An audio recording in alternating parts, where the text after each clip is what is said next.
अस्सलाम वालेकुम नाज़रीन। कुछ दिन पहले इस्लामाबाद में G1 में एक दर्दनाक हादसा पेश आया था, जिसमें कशमाला तारिक के बेटे अजलान गाड़ी चला रहे थे।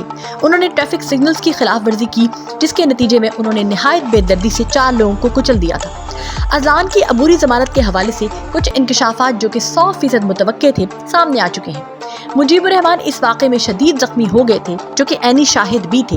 उन्होंने कशमाला तारिक के बेटे पर इल्ज़ाम लगाया था कि गाड़ी कशमाला का ड्राइवर नहीं, वो खुद चला रहा था। अदालत के अंदर जो भी मामला पेश आए वो सब आपको आज की वीडियो में बताएंगे, और ये भी बताएंगे कि इस केस को 24 फरवरी तक क्यों मुलतवी कर दिया गया। यहाँ आपको बताते चले कि मुजीबुर रहमान के भाई ने अदालत के बाहर मीडिया से गुफ्तगू करते हुए कुछ अहम निकात सामने रखे हैं। उन्होंने बताया कि लाशों को खरीदने की बात हो रही है।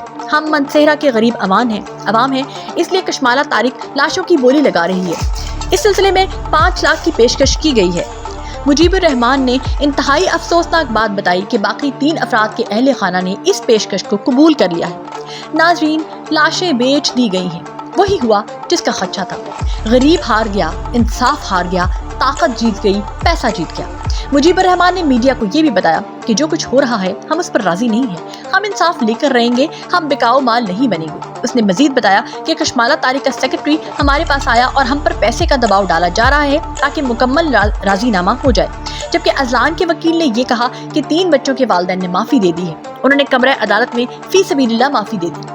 नाज़रीन, उन्होंने माफ़ी नहीं दी, अपनी मजबूरी और गरीबी बेच दी, क्योंकि वो इस निज़ाम से नहीं लड़ सकते जो सिर्फ ताकतवर को सपोर्ट करता है। इस मामले की तहकीकात जिस तरह से की जानी चाहिए थी उस तरह से नहीं की गई।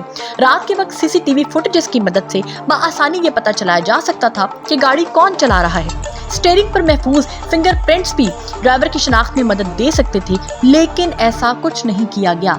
हत्ता कि रस्मी कार्रवाई भी अमल में नहीं लाई गई। इस केस को 24 फरवरी तक इसलिए मुलतवी किया गया ताकि तमाम मुतासरीन से बयान हल्फी और राजीनामा ले लिया जाए। नाजरीन, इस मुल्क का कानून मजीद अचकजई को सपोर्ट करता है। इस मुल्क का कानून कशमाला तारिक को सपोर्ट करता है।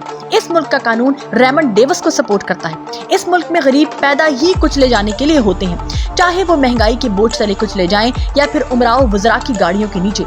देखना यह है कि मुजीबुर रहमान क्या अपने मौक़िफ़ पे कायम रहेंगे, क्या मिल सकेगा उनको इंसाफ। तो ये तो थी हमारी आज की वीडियो। इस वीडियो से मुताल्लिक अपने ख्यालात का इजहार कमेंट सेक्शन में ज़रूर करें।